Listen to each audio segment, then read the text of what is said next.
second input session, public comment session in regards to the name change of J.C. Nichols Parkway, as well as the memorial fountain on the plaza.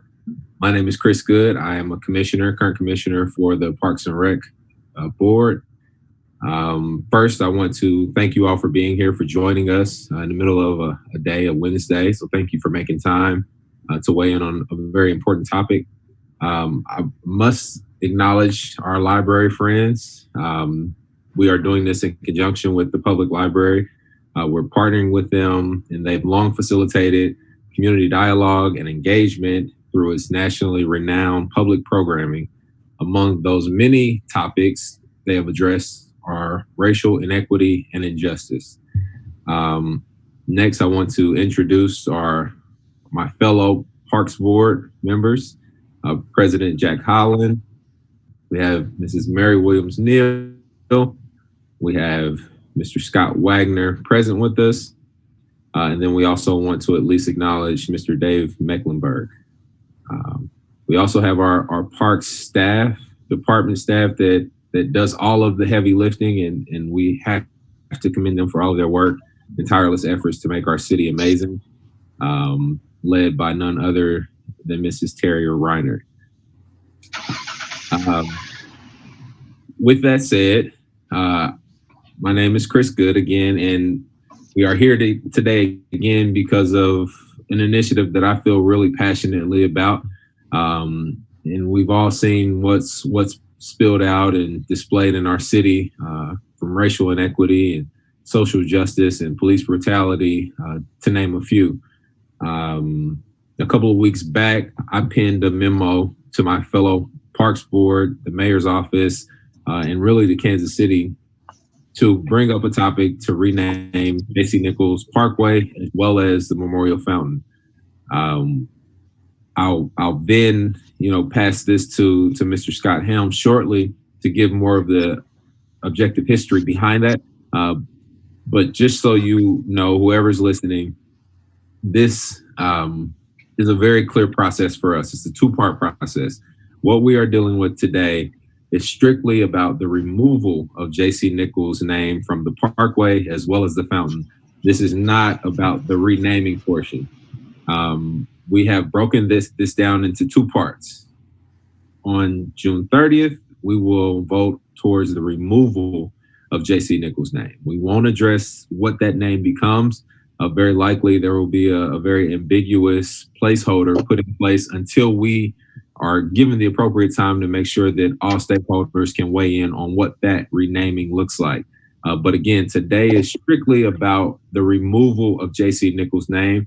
And not to belabor the time any longer, I would like to pass it to the illustrious Scott Helm of UMKC's Block School of Management to take us further. Great. Thank you, Commissioner Good. Thank you to Director Reinhard, the Assistant Director, Roosevelt Lyons, for inviting me to give some comments. My comments, because of the nature of what we're talking about and the emotion involved with it, my role, quite simply, is to give a historical account. And I've spent significant effort to ensure that the account is without my interpretation, but is just to present the historical record as it relates to J.C. Nichols and the role both of his personal history, the business practices that I think at this point are fairly well known, but to give account of those and to offer any additional information on what the implications are for those business practices, not just at the time, but as we stand today. So everything that I will talk about here in the next 5 to 7 minutes will simply be either from a historical record, historical document, and I may read on occasion from a historical document, or it comes directly from a empirical study that was done that holds true to scientific approaches to data analysis. So this is not intended in any way to be interpretive by me. I think the collective intelligence of the Kansas City community can make their own interpretations. So that's my caveat with where I get started. And I've kind of broken this into 3 pieces. One, the individual, J.C. Nichols, and his contributions in Kansas City, philanthropic and business-wise, 2, his business practices, and 3, implications. So if I just start very briefly here with the biographical sketch. J.C. Nichols was born in Olathe, Kansas in the late 1800s. He went to the University of Kansas and Harvard University.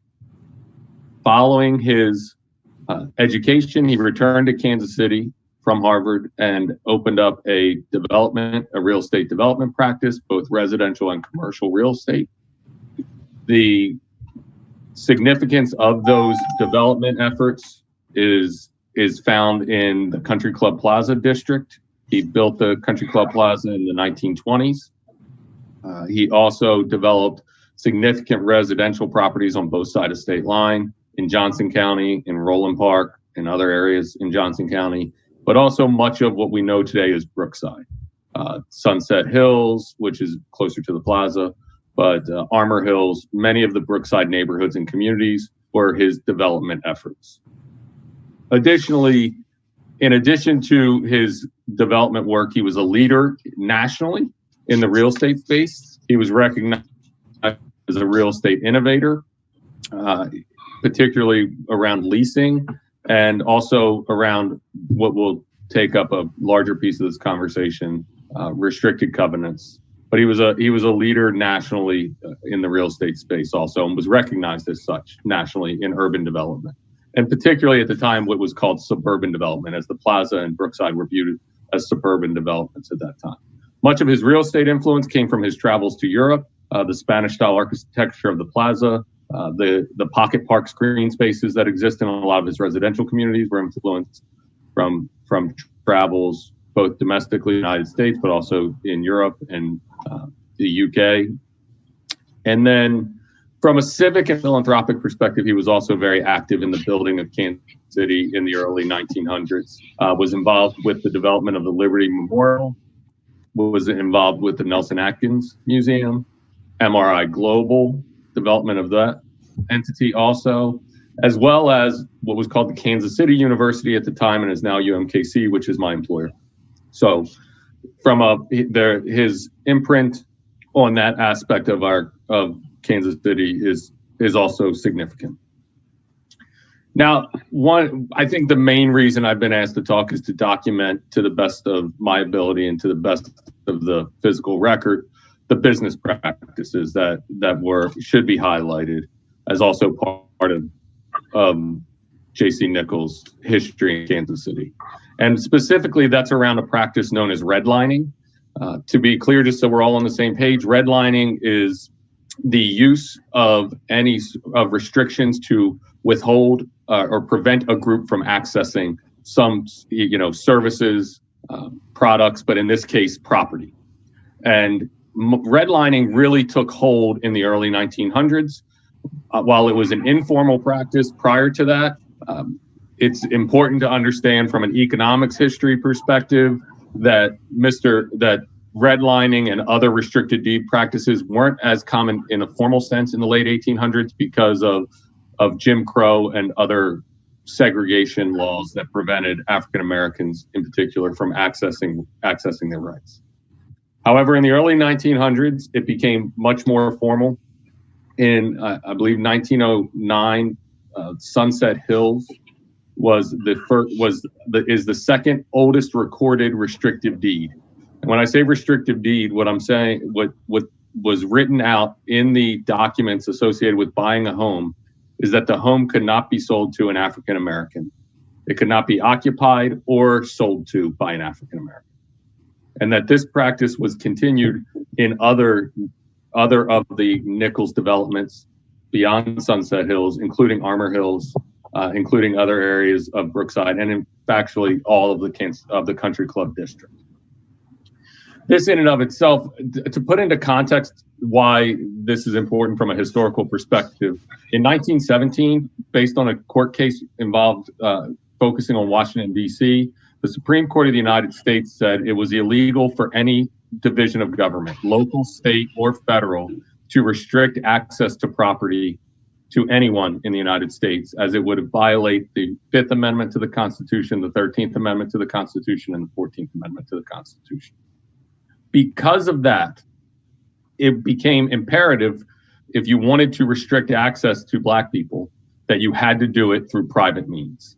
And so the restricted covenant became the tool to restrict access to Black people for property, because it couldn't be done from a public sector perspective. It had to be done from a private sector perspective. Equally important is that court cases at the time also ruled that these couldn't be permanent. So the idea that, and it was employed significantly in Nichols developments, that they were 20-year restrictions that automatically renewed through the homeowners association. And so the homeowners association, so it became essentially an automatic renewal or a permanent restriction, kind of circumventing the policy of the time, and because the policy of the time said it could not be permanent. Also important to understand in the magnitude of these business practices, is that in a book written in 1929, and I'm going to read directly from the text, the book was called The Use of Deed Restrictions. That this was not something that was just a one-off in Kansas City, but actually became a tool or a strategy used by developers across the country. And the actual language says that the actual language says that the use of the restriction is because of lack of uniformity in the form of racial restriction and in the attitude of the courts with respect to them. It therefore behooves each individual developer, subdivider, to examine carefully the laws on this point in the state within which he is operating before framing his racial restrictions. I highlight that specific passage because a book was actually written at the time using these types of restrictive practices to encourage the additional use by developers to maximize the financial value of the properties, and in other words, to restrict African Americans and candidly Jews in the beginning of this phase from properties through restricted covenants. What does that mean? Was this just what does that mean for today? Was this just a practice that took place in the 1920s, and once it was reversed in 1948 through a Supreme Court case which said the practice was no longer allowed? Was it okay? Did the effect wear off? And the answer is a very clear no. In a research study by the Federal Reserve Bank of Chicago, they actually looked at redlining behaviors and its impact on housing markets and values, as well as on values of individuals from 1930s through the 2000s. And in that study, they found a couple of things that are critically important to understand. One, the decreased value of homes in African American communities, even today, is strongly related to, not just strongly, but is caused by the redlining behaviors of the early 1900s to this day. And two, and I'm going to read directly from this study to be precise, that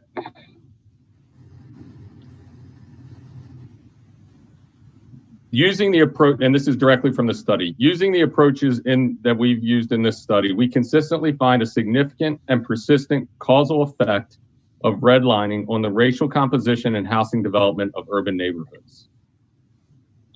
These patterns are consistent with the hypothesis that redlining led to reduced credit access of the higher borrowing costs, which in turn contributed to disinvestment in poor urban American neighborhoods with long-run repercussions. The key point here in this, and with this, if I do just a minor bit of translation, not only did it impact neighborhoods at that time, what that study is also saying is that it still has impacts on creditworthiness and the ability of African Americans in particular to access credit and borrow. Another study by the Federal Reserve Bank of Atlanta around the same time also found that properties that were adjacent to each other or directly across the street from each other one in a former across of a redlined area. So one in an area that was had restricted covenants, one directly across the street in an area that didn't have restricted covenants or were designed for minorities of the time. That the houses in the traditional minority communities were at least 5% less valuable, even if they were directly across the street from each other. And that this can be also tied to the redlining era. And so I'll sum up my comments and the factual comments that I'm providing here just by saying the impact of J.C. Nichols on the development in Kansas City is significant, including the Country Club Plaza. The business practices are not in dispute. That restricted covenants were largely pioneered here in this area by J.C. Nichols, and that the impact of those behaviors to this day are significant and they're long-lasting on the economic and social well-being of African Americans. Thank you, Commissioner Good.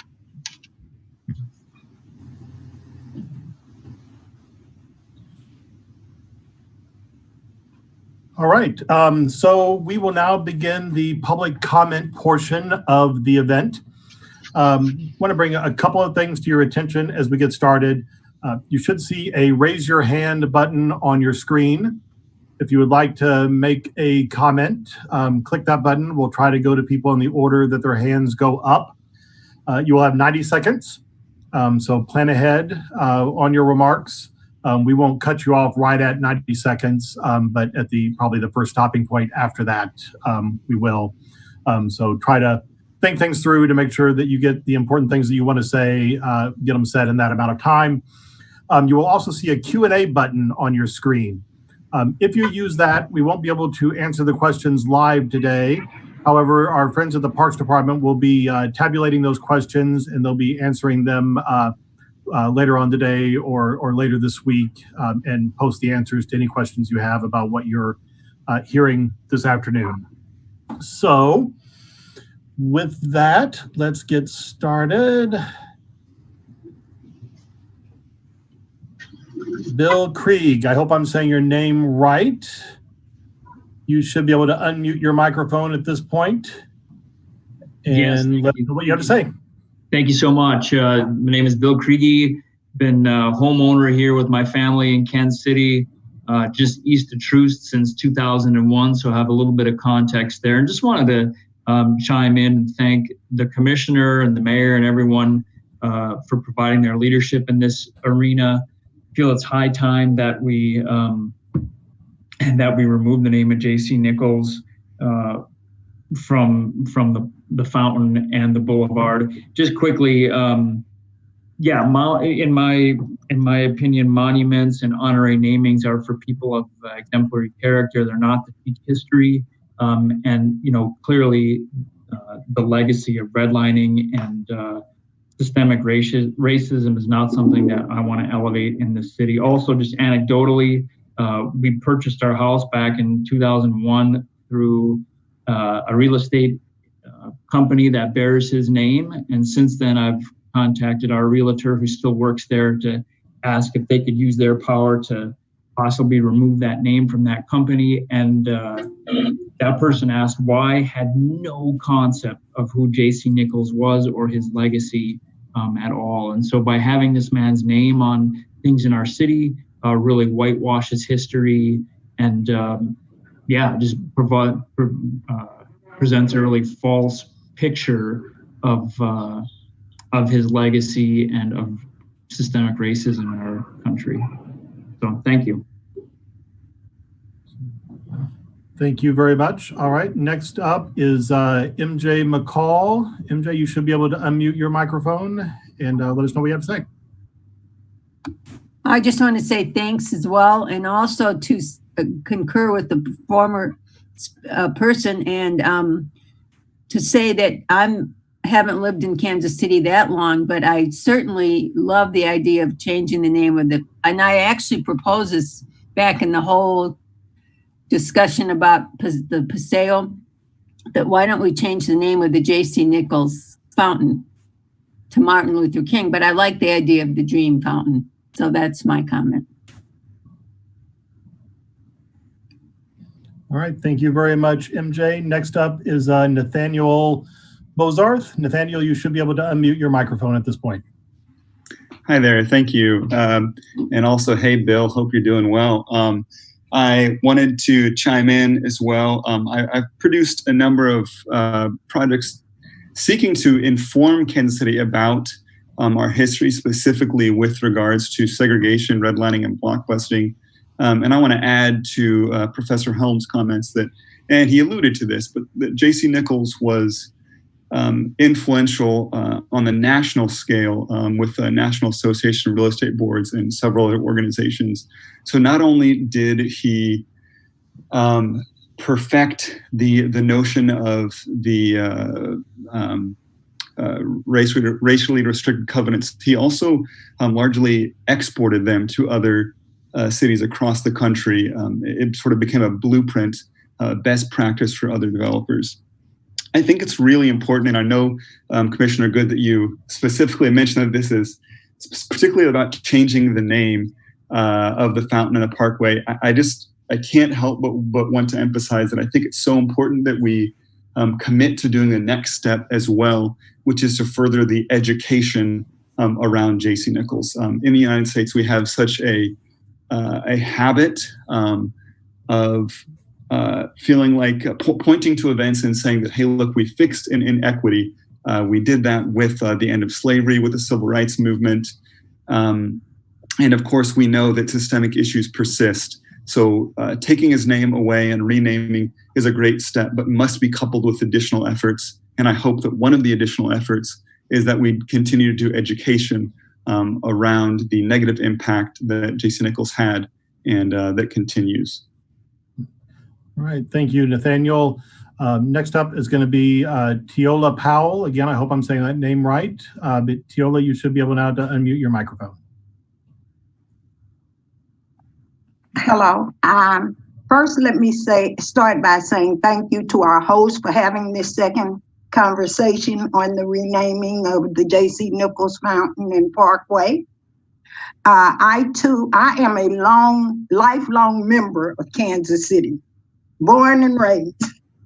And I am very familiar with the racist attitude that J.C. Nichols had.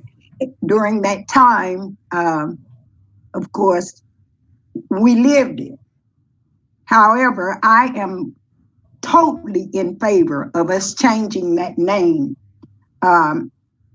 I listened to Commissioner Good when he said that this is just about changing the name. I had some other comments that I want to make, but I'm in hopes that I can maybe send them, talk to you about the Martin Luther King name change and stuff at a later date. But I am definitely for changing that, getting his name off of the fountain and parkway. Thank you very much, Teola. And if you have those other questions or comments, again, feel free to use that questions button on your screen. Well, and our friends at the Parks Department will try to address those later on. Okay, it's not really a comment, but it's what I want to say about changing it to Martin Luther King. So okay. I'll send it in though. Thank you. Thank you. All right, next up is going to be Bill. Bill, you should be able to unmute your microphone now. Thank you.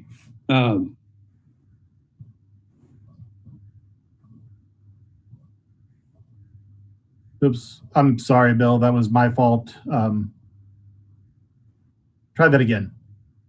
Can you hear me now? Yes, I'm sorry, that was my fault. That's all right. I think it's a no-brainer as far as removing J.C. Nichols' name from the fountain and that parkway. I can't imagine there'd be too much opposition to that. And I applaud you for taking this in 2 steps. First step, to remove the name, and then for another day, what to name it. But I have a quick question. June 30th, there's going to be a vote of the Parks and Rec Board.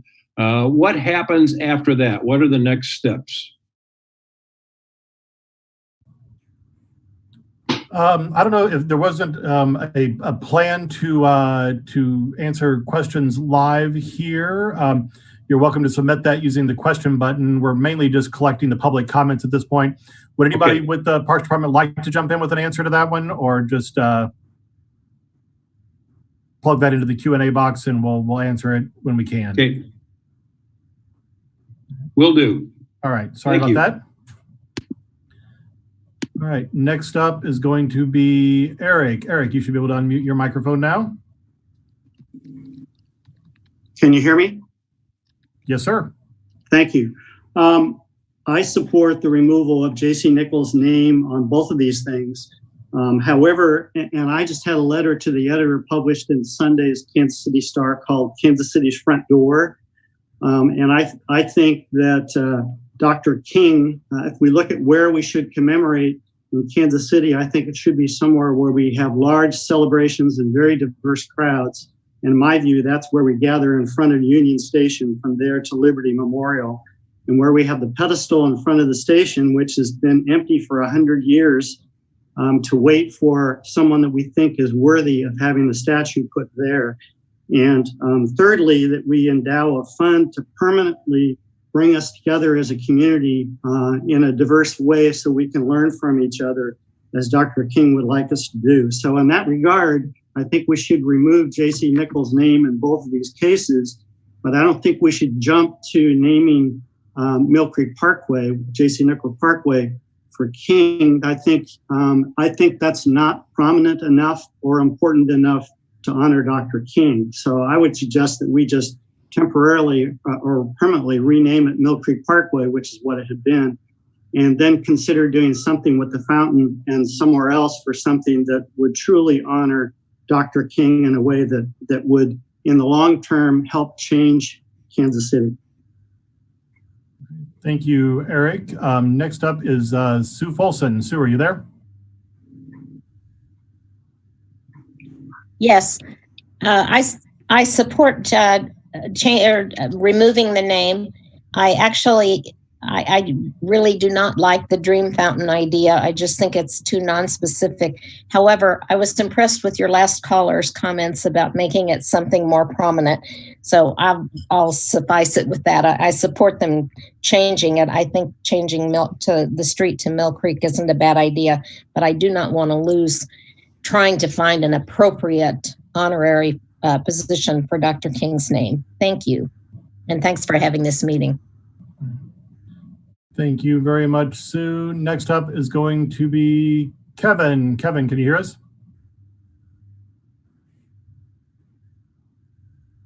You might need to click the unmute button on your screen, Kevin. There you go. Yes, I can hear you. Thank you very much. Just wanted to comment that I am in support of changing the name of J.C. Nichols for all the obvious reasons as an African American. But I would also like to suggest that we have Vietnam Veterans Memorial there. We have a very short street that goes east to west, I believe, called Vietnam's Memorial Way or something like that. I think we ought to connect everything going from that street on down and replace that name also with Vietnam Memorial Way. I think all of that should be in honor of the Vietnam Veterans Memorial. So my suggestion is to just continue the street, just have it turn the corner there and call it Vietnam's Veterans Memorial Way. I think that would be fitting since we had the Vietnam Memorial in that spot. And that is my comment. Thank you. Thank you, Kevin. Next up is Henry. Henry, you should be able to unmute your microphone. Okay. Can you hear me? Sure can. Oh, great. I want to thank all the commissioners for giving everybody this opportunity.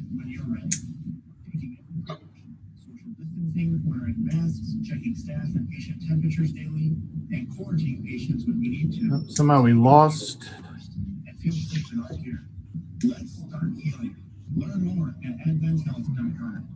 I'm sorry, if you could raise your hand again. I don't know what happened. There was somehow we dropped you.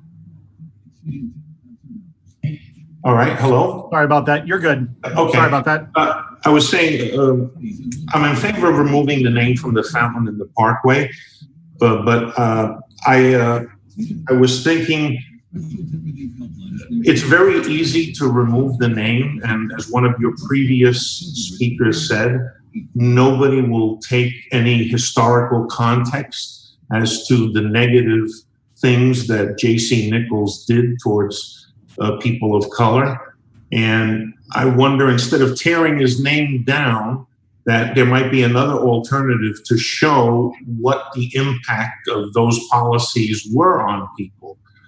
And I also agree that we need something more prominent to honor Martin Luther King, maybe a statue of some sort in his honor.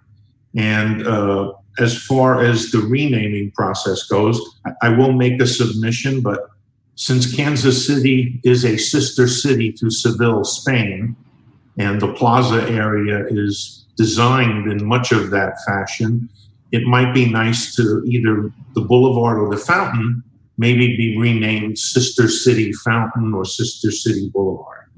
So thank you once again for the opportunity to speak. Thank you, Henry. Next up is going to be Steff. Steff, you should be able to unmute your microphone now.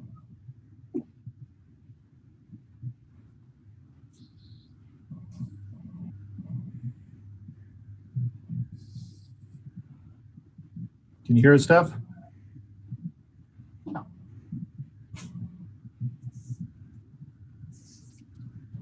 Looks like you should be there. Steff, are you there?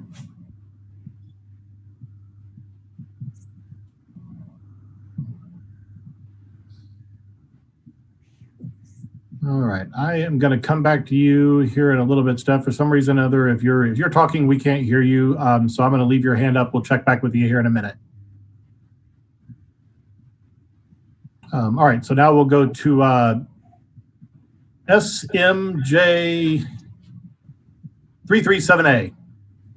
You should be able to. Now we've got Steff. Oh, you guys, I'm sorry. That's okay. Go right ahead. Can you hear me okay? Okay, perfect.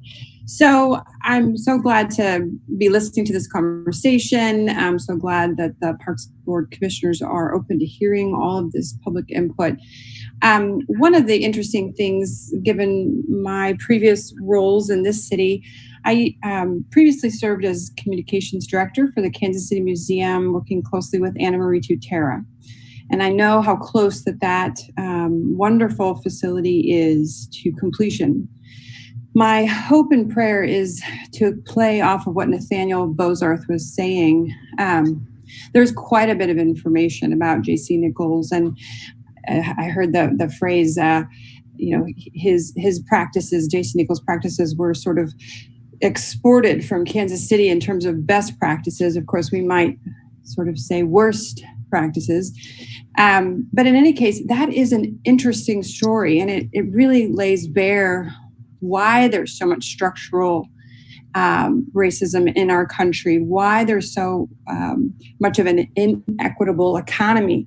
When you talk about generations of loss in terms of, Blacks in our society, brown folks in our society, not being able to own property, not being able to be landowners, homeowners, the ripple effects are considerable and very negative. So to the extent possible, if the Parks Board would consider using Kansas City Museum, which is not just a museum for, sort of stilted, stagnant things.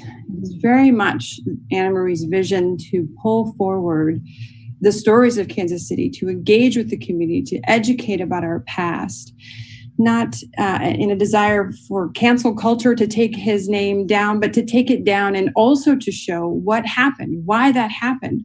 What are the results? What can we do now? An ongoing dialogue, a series, likely with video and some sort of web component. It is so important that we use this opportunity, not just to remove the name and check a box, but to use this opportunity to educate our entire city and frankly beyond, because again, this was a way of doing business that was exported, unfortunately, so far and so deeply across our country. So please, Parks Commissioners, think of the Kansas City Museum, think of how we can use that storytelling platform to share what we're doing here in Kansas City and how we're changing and adapting. We're not just canceling J.C. Nichols' name. We need to learn from it, and we need to change from it, to Nathaniel's point and everyone's point. And Scott, thank you for being here, and the other Scott too. So thank you. That was my main comment.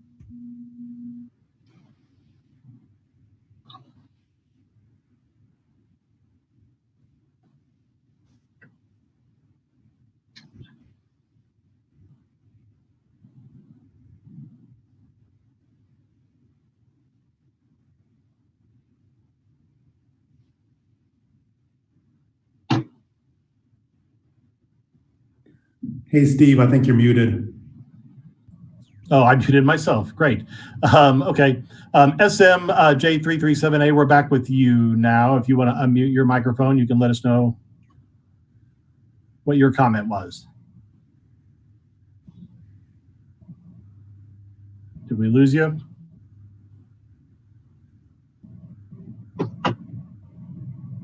All right, let's go then to Marilyn. Marilyn, you can unmute your microphone. Hi, thank you for having this meeting today. I'm listening to everybody, and I agree strongly, I guess, with Steff, what she had to say, and also what Eric had to contribute. I don't like any of the cancellation. Kansas City is a beautiful city with a very rich history. And when we attempt to take down statues, or when we attempt to renew by taking somebody's name away because they've fallen out of favor, we do need to educate the populace in the history of Kansas City, which is dripping, like with Bill Worley giving tours and the Kansas City Museum offering tours. I don't think that we need to learn, and we need to grow. If you want to take the honorary Boulevard name off there, I don't care. But the fountain name, I'm thinking J.C. Nichols did buy those fountains, and he did. There is a lot to learn from him.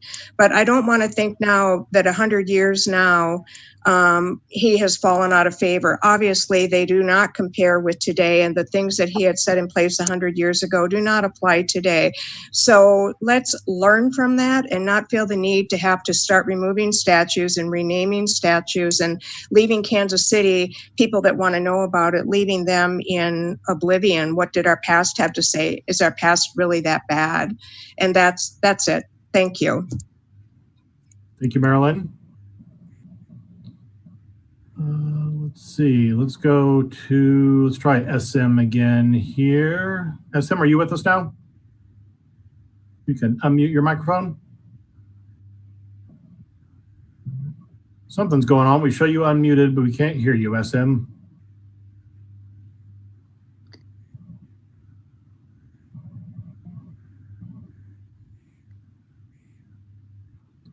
All right, let's see. If you want to try to figure out what's going on your end, I'm sorry, but we can't seem to hear you, but I will keep your hand up and we will try to check back in with you.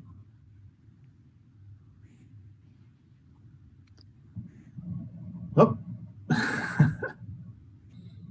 Are you there now?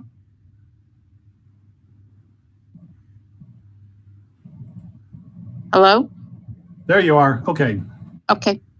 I totally agree with Marilyn, and I appreciate her saying that, because it just feels rather odd to just take down names and take down statues and rename it. I don't think it gets us anywhere.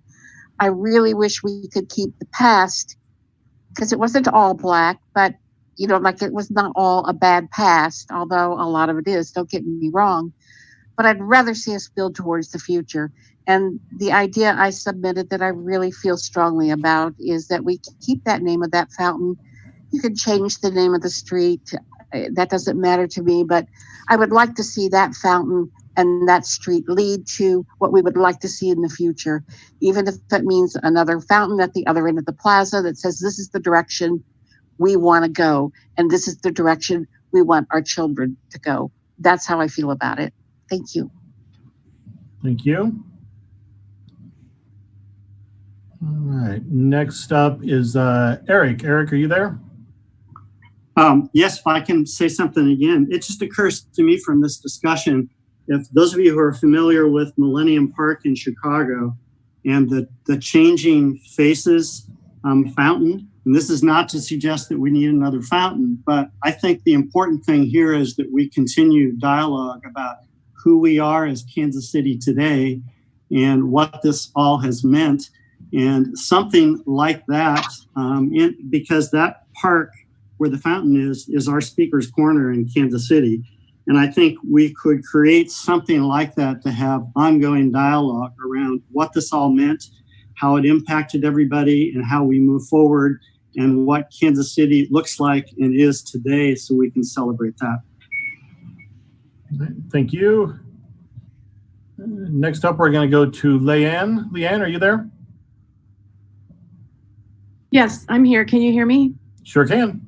I'm just going to read something I wrote. And, you know, I wrote this a bit back, but I really waver, I guess, I hear and understand. And I mean, I hear both sides of the coin, but I'm just going to read something I wrote. I said, human beings are imperfect. When we look to a broader world history, we see this time and time again in all countries and civilizations that have existed. Racism has been with us since the beginning of humankind. The United States did not invent it, nor will we be able to fully dissolve it. Why? Because of the pride that lives within the human soul of every human being, no matter the skin color. A person is not all good or all bad. Both exist within every human being.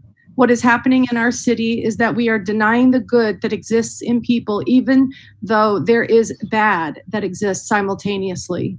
The very people who are angry, who are judging J.C. Nichols and anyone else that they deem racist, also have parts of who they are that are ugly, irredeemable, offensive to others. We all do. If we begin as a city and as a people to judge a person on one part of their being, beware lest we one day get judged on one area of our life.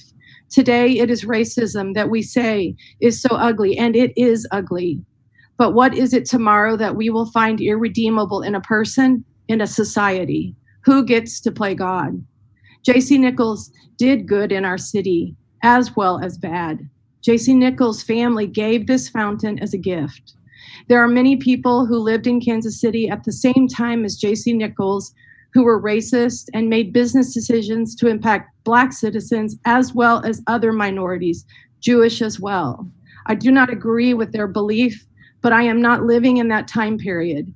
How arrogant of me to say how I would react in a certain way due to growing up in a different era of time. I would like to know how I would react, but I do not know that. If we start changing names of what citizens of Kansas City did for this city due to areas of their life we don't agree with, we will need to change all of them because we will be able to find something that we deem irredeemable in every one of them. I do not agree. I'm going to need to jump in and stop you soon, Leigh Ann. I'm sorry, but if you could maybe skip ahead and wrap up. Okay, I just said the name reminds us of our history. The name reminds us of how far we have come and gives us the opportunity to educate and to teach our children that people have both good and bad existing within them, and that the nature of human beings is brittle, and we must nurture, love, care, exhort, and lift up all human beings to flourish in our city. Thank you. Thank you. Thank you. All right, next up, we're going to go to Jos Linn. Jos Linn, you should be able to unmute your microphone now. Yes, thank you for holding this town hall, and I appreciate the time and being able to speak. I strongly agree with removing the names from J.C. Nichols and from the Parkway and from the fountain. And I take issue with folks that saying this happened 100 years ago. It was a different time. And that's not what's happening today. Well, one, they knew it was wrong back then, and they still chose to do it. And they didn't do it for any noble reasons. They did it to make money. Secondly, it is still with us here today.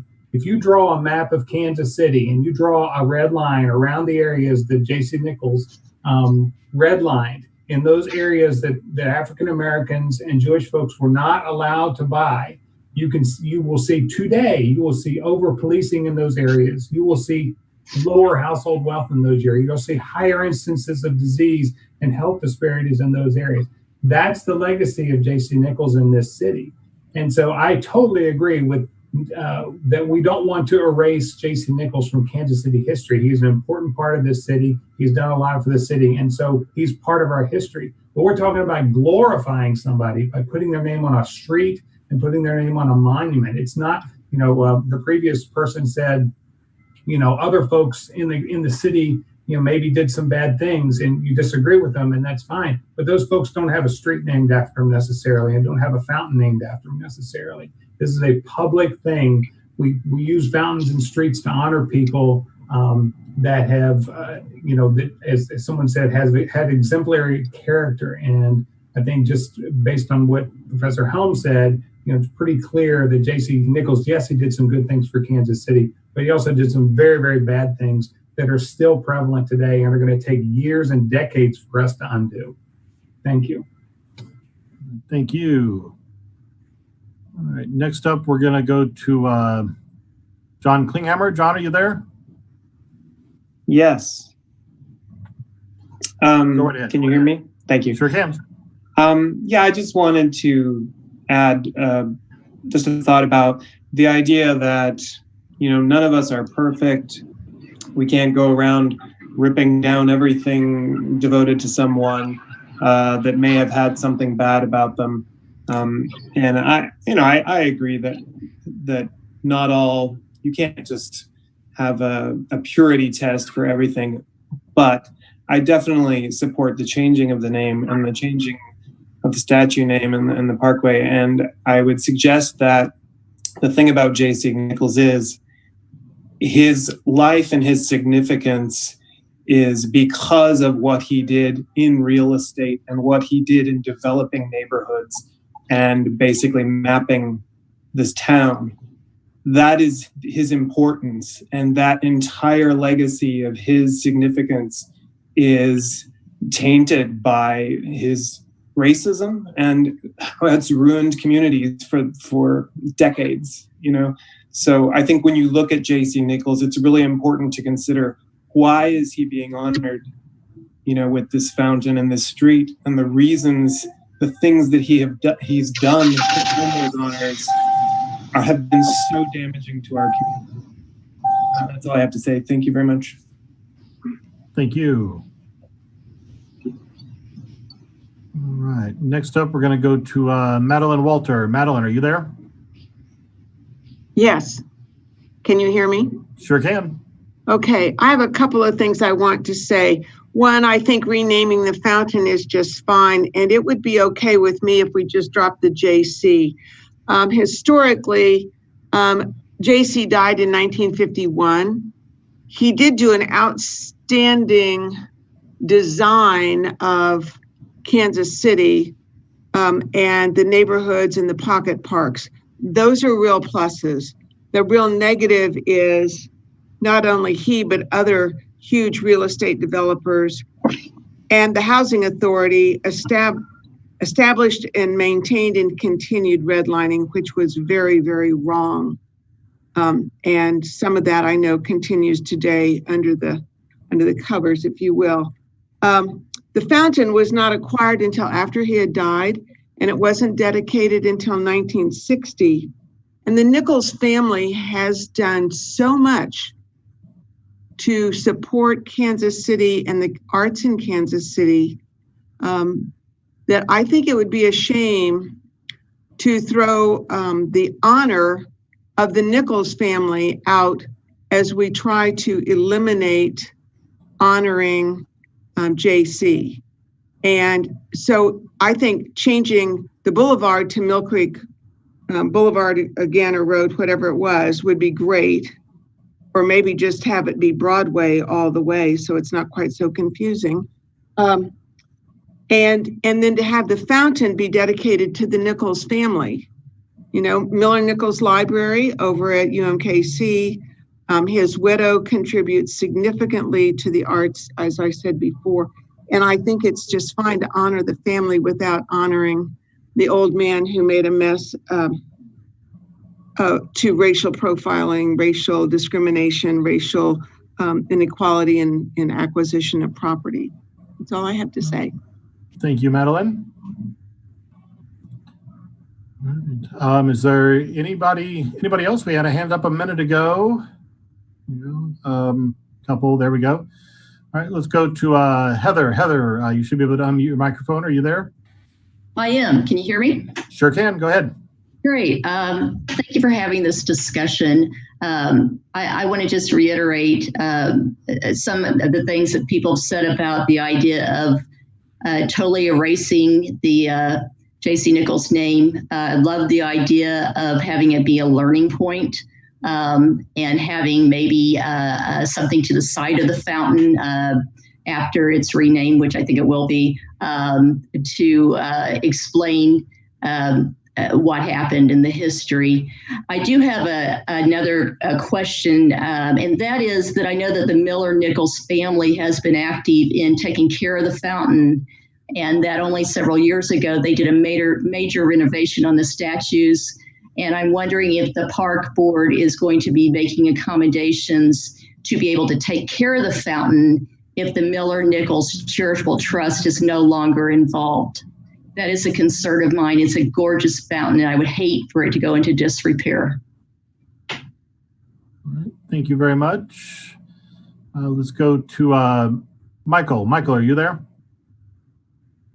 Yes, I am. Go right ahead. So yes, J.C. Nichols has had his effect on Kansas City, and it is my personal opinion that the fountain and most things bearing his name in the public square should have his name taken down. He's had a lot of effect on us and the city, and his effects are still felt for today. And I think that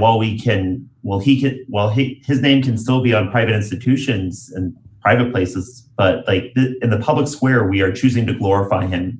And even if we quote unquote use it as a learning opportunity, we're still deciding to elevate someone whose racism was bladed even for his time.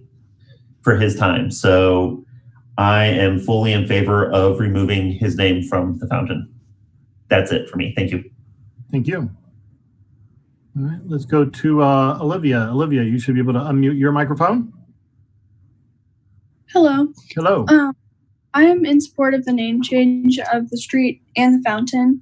When I was little, I didn't really pay much attention to street names, and I think people assume that monuments or street names, whatever it may be, represent people who've had a positive long-term impact.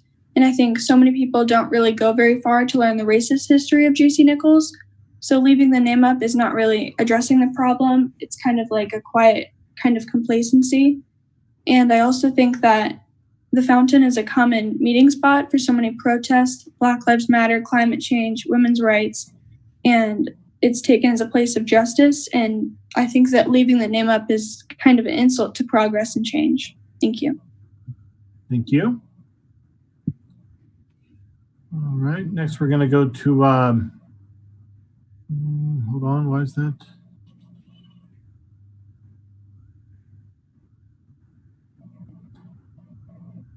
Nev, I can't seem to get to you. It's telling me that you're using an older version of Zoom, and it won't let me promote you to talk. I'm sorry about that.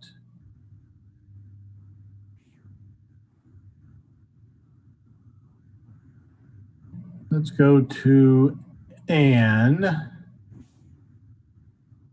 Anne, are you there? You should be able to unmute your microphone now, Anne.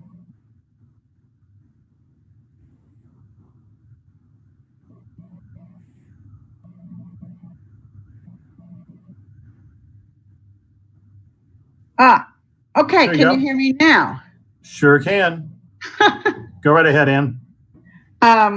First of all, I would like to know if there's going to be a list published of all the name change suggestions that we could look at. As far as some of my there have been a lot of good suggestions here. I don't really believe in erasing the past, but because it has been a fountain that people meet at, it's been a central location as stated before, maybe we could just name it something like the community fountain on the plaza. That would encompass everybody. Or, you know, I've grown up just calling it the Kansas City Plaza Fountain. So the thing we need to remember is that it's internationally known. It's a icon of Kansas City, the photo of that fountain. And I just think that if we incorporated community on there, maybe it would suffice. As far as something named for Dr. King, we need to remember that there is a park that was named after him that fell into horrible condition. And I think back in November last year, it got renovated. So if we're going to name something after him, it needs to be respected and taken care of. My personal suggestion was to name a library after him because he was all about knowledge and education. And that's all I have to say. Thank you, Ann.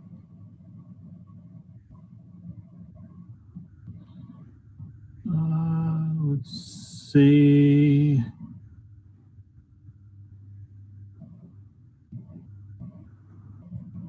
Okay, let's go. Eric has his hand up again, but since there's nobody else with a hand up currently, let's go back to you, Eric. All right, thank you. The fountain has a history prior to J.C. Nichols, of course, and it is said by the designers of the fountain that the horses and all of that represent the great rivers of the world or the continents of the world, depending on who you read and who you talk to. So given the discussion that we've had around justice and peace, there may be a connection, given the history of the fountain, that we could explore in addition to any connection with Nichols and its more current history. Just a thought. All right, let's try Nev again. Am I saying that right, Nev? You should be live. Yeah, hi, Neve. Neve, yes. Okay, sorry about that. Go right ahead. Thank you. Yeah, so I am in support of renaming both the fountain and the boulevard. I think, first of all, that it is a mistake to think of this as an issue of the past. The effects of J.C. Nichols are still very much felt today all across our city. And even some of the harmful housing covenants were on the books until surprisingly recently, into the 90s, I believe. And we can't equate this systemic racism that J.C. Nichols helped enforce in our city and across the country with character flaws, when his entire legacy was built off of racism and built off of using it as a tool to further his success and the success of other white people in Kansas City at the expense of Black people and other people of color. I think it's great to learn from this, but I also think that a plaque or something is not enough. A plaque or a statement is not enough. We need to take down the name, because I think that currently having something dedicated to this man is a slap in the face of Black residents of the city. It's telling them that their history doesn't matter, that we still aren't respecting them, and that we're okay with what J.C. Nichols did. It's not about rewriting history. We've been rewriting history the whole time as people with power. We are allowing the voices of history that have been repressed for so long to be heard. It's not a complete solution, but I think it's an important first step to take in undoing Kansas City's just honestly appalling segregation. And yeah, it's just a major first step. That's all I have to say. Thank you very much. All right, next we're going to go here to Jos Linn. Jos Linn, you should be able to unmute your microphone.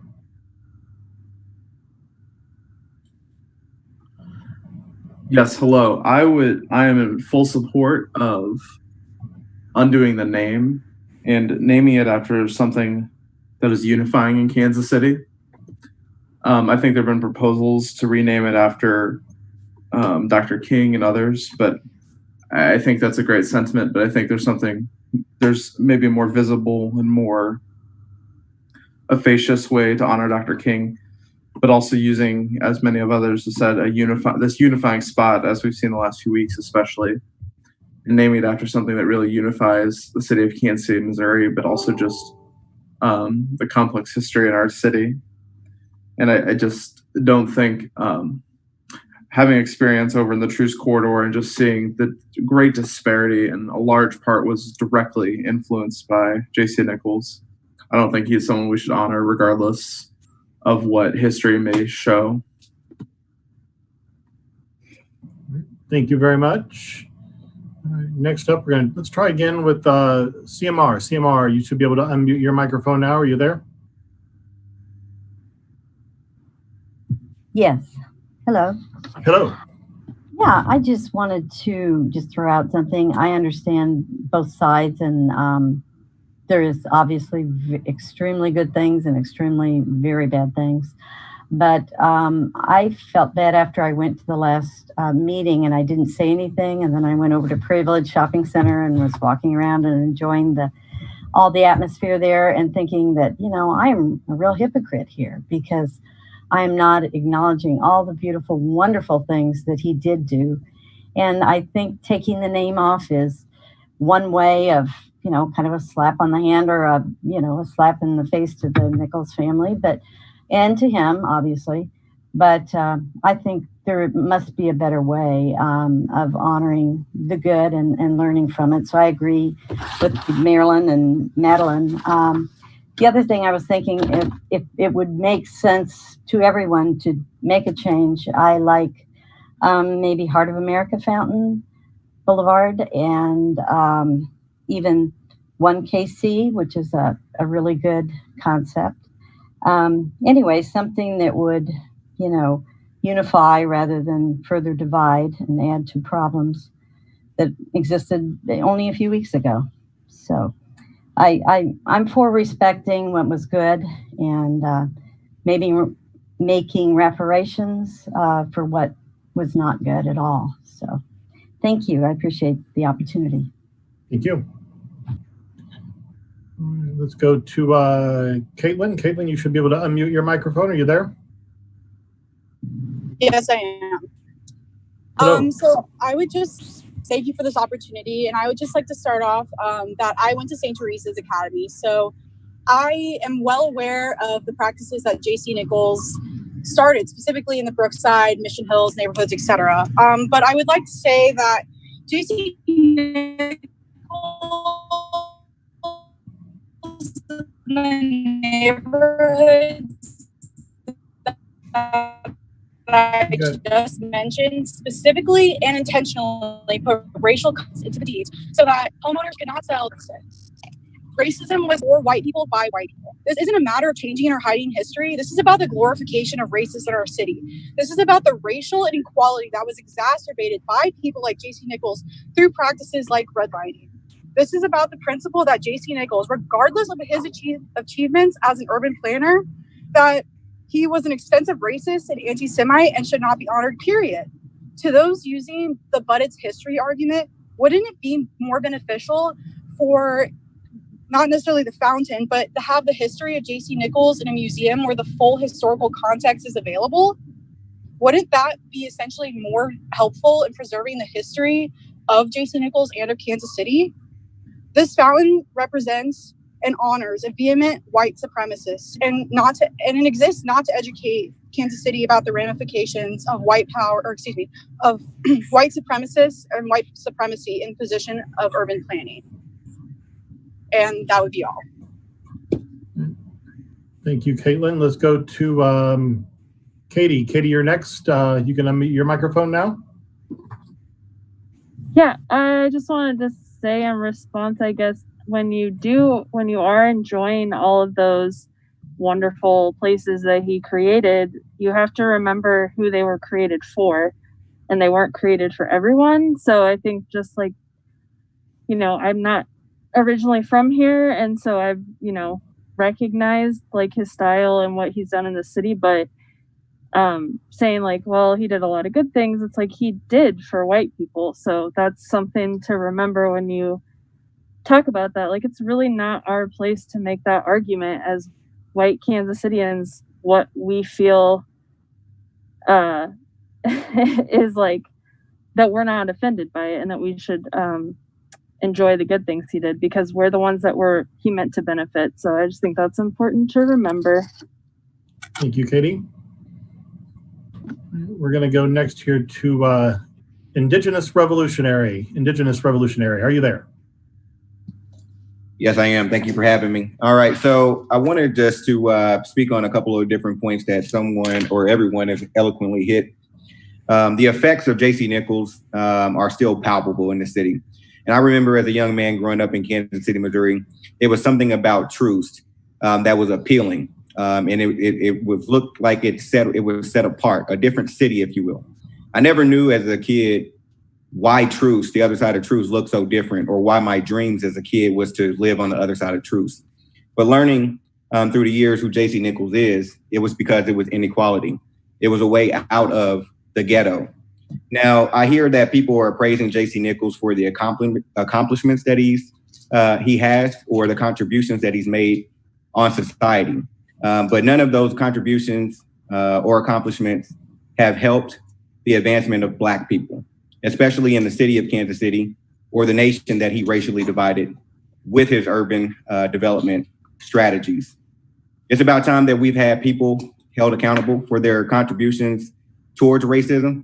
And I think that his name is a reminder and a slap in the face when we're talking about equality and progress. And we're not talking about just changing a name or changing a structure of a city. We're talking about changing a culture. And we cannot do that if we're reminded every day that even our city, not our country, even our city, in our own backyard, we are still divided. That's all that I have to say. And I appreciate everyone that is in support of changing this man's name, or removing it from him being a pillar or a staple here in Kansas City, Missouri. Thank you, sir. Let's see. Teola, you're next. If you can unmute your microphone.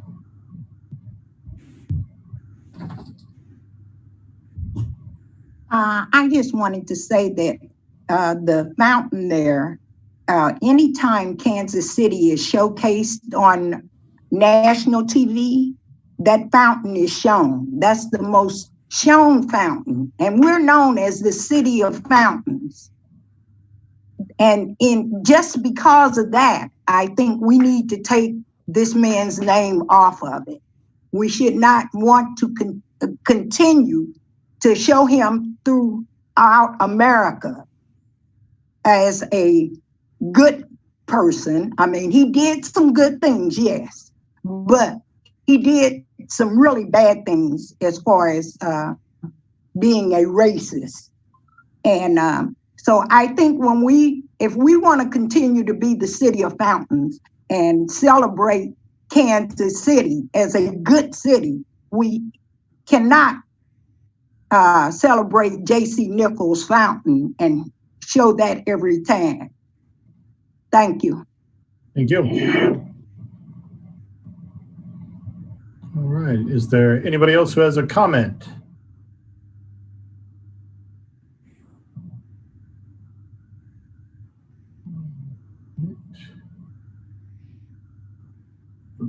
Vianella, am I close?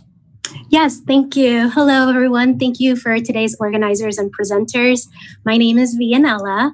I also strongly favor removing the name J.C. Nichols from the fountain and parkway. It is a symbol of racism. I also acknowledge that Nichols was just the face of it and he didn't do it alone. We often talk about moving forward, but I feel like how can we be a city with a nice streetcar, leaders in barbecue, in sports, and the arts, and yet hold on to a past that deprived people the basic right of home ownership simply because of the color of their skin. And let's make no mistake that this is also not just about home ownership or real estate. There are a myriad of factors that need to be noted that were and are directly impacted by where one lives. Practices of redlining impacted schools, access to healthcare, small businesses, and public amenities for the Black community as well. Racism and discrimination was wrong 100 years ago, and it is wrong today. And I feel this is our opportunity to do something. We can't erase the past, but we can be remembered for what we're doing in 2020. And that's something that I think we need to think about. What do we want to be known for Kansas City 2020? Nichols didn't want me at the plaza or at the fountain, and that simply just doesn't sit right with me. Thank you very much. Thank you. Let's go to Sue. Sue, you gonna mute your microphone now?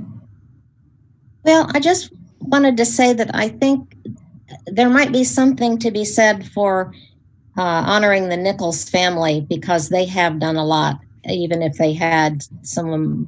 We all have somebody in our family we're not necessarily proud of. But I also was drawn to the idea that this is a fountain that everybody is drawn to. It's where we make public statements. Maybe it should just be called the Community Fountain on the Plaza, or the Fountain on the Plaza. I still want some big major thing done for Martin Luther King. I think it's abhorrent that we haven't done that yet.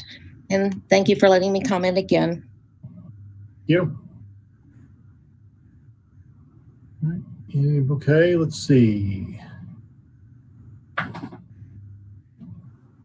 SM, are you there?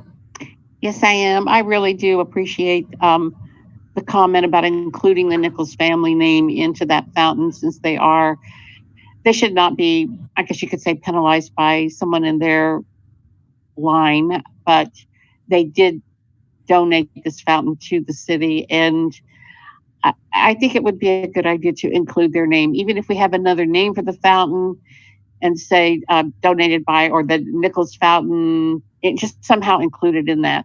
And if we want to take JC out of it, that's fine with me. But anyway, that's all I wanted to say. Thank you. Thank you. Let's see, let's go to Caitlin. Caitlin, you can unmute your microphone. Hi, thank you for holding this opportunity again. I just want to say that just because someone in your family is bad doesn't excuse the fact that they're bad. If you're not actively calling out racists in your friends and in your family and in your community, then you're just as complacent. So as a Kansas Citian, especially one that lives on the Northeast,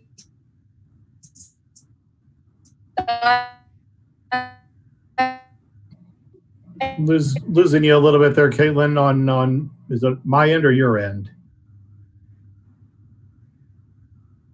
Kansas City, who actively sees the divide caused by JC Nichols, the fact that you're okay with it could be my end, but out and wanting to include the Nichols family in the fountain is, again, a slap in the face to a city that profits so much off Black culture, whether it's from the Jazz District to the people who are playing on the Chiefs football team, to the people who are playing on the baseball team, to, you know, the local eateries and the businesses in the community that, you know, are ran by Black-owned businesses and are from people of color. And the fact that, like, you're not understanding how that's a slap in the face, even if you do want to recognize that the Nichols family donated and did a quote unquote a lot for the city, is just disrespectful. And at the end of the day, like, his legacy and the family's legacy, because they didn't call out his racism and in fact, again, profit off of it.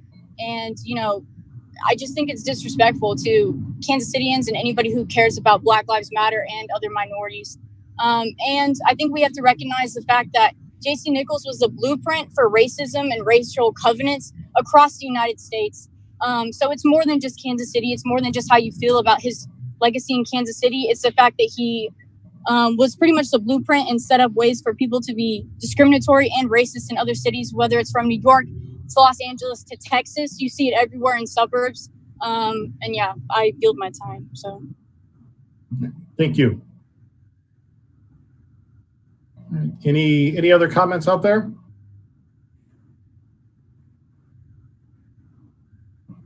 Let's see. Estella, you should be able to unmute your microphone now.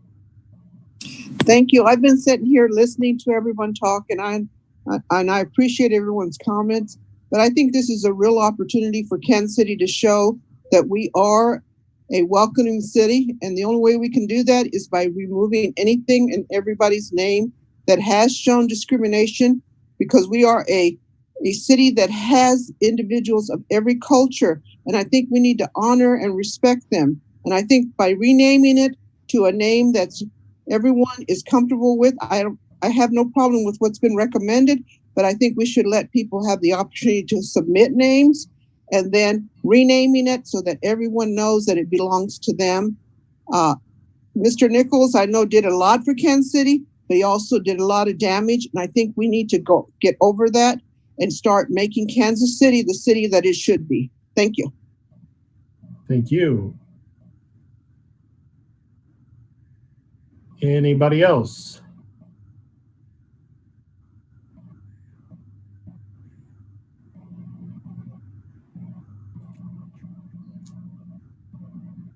Let's see. Kevin, you had something else? Are you there? Yes. I am very impressed with a lot of the comments and suggestions.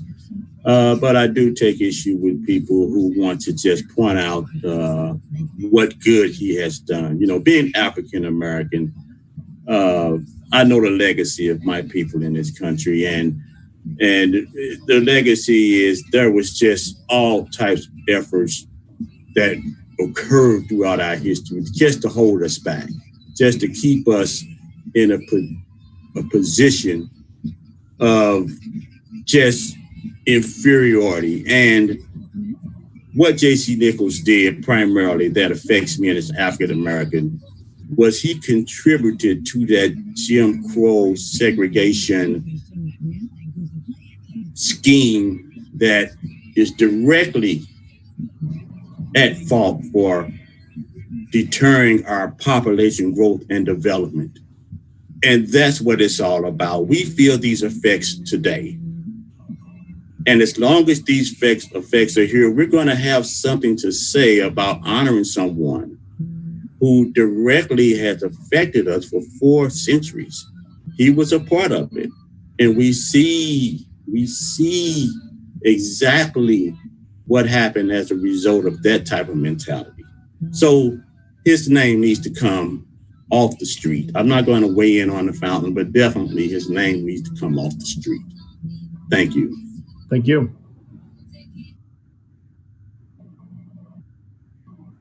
Anybody else out there?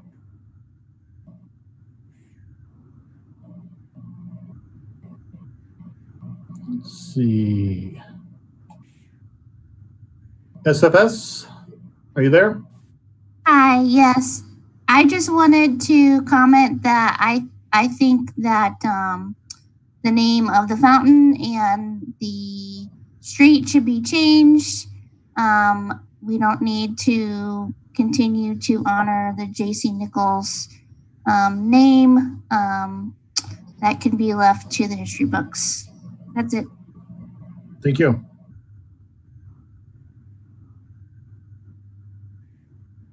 Anybody else?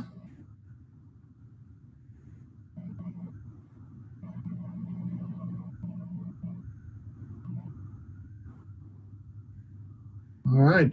Well, if there aren't any other questions, while you all mull that over, I will just remind you that our friends at the Parks Department will be fielding the questions, and they'll get something up, I think, on the website later on when they get a chance to go through all of those and get them answered.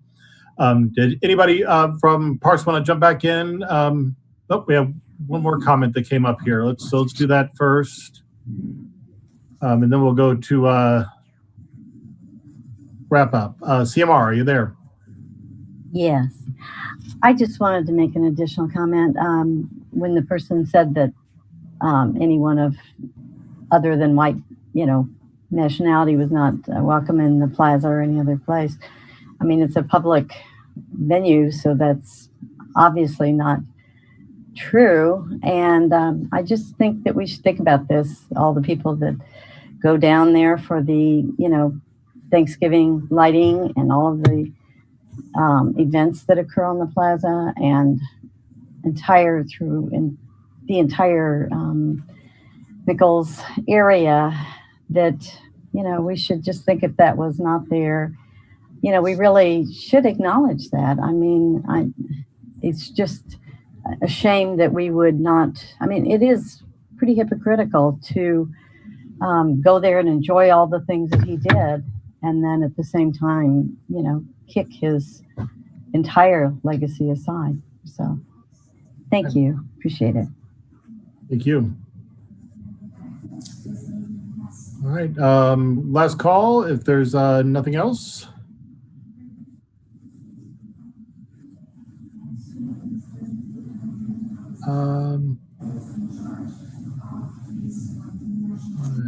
Caitlin, it looks like has her hand up. Let's see, Caitlin, if your microphone might be a little bit better. Are you there?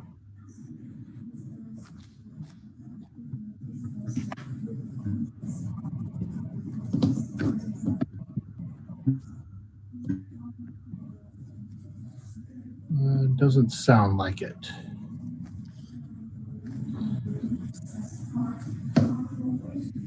All right.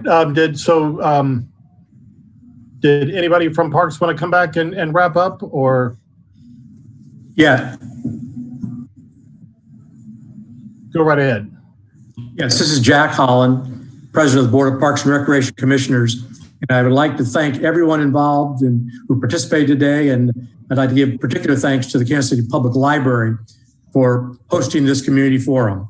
And I can assure everyone involved that we will take into serious consideration all of the comments and all the communications that we've received to date on this issue. So thank you for participating. And with that, I think we can bring this forum to a close.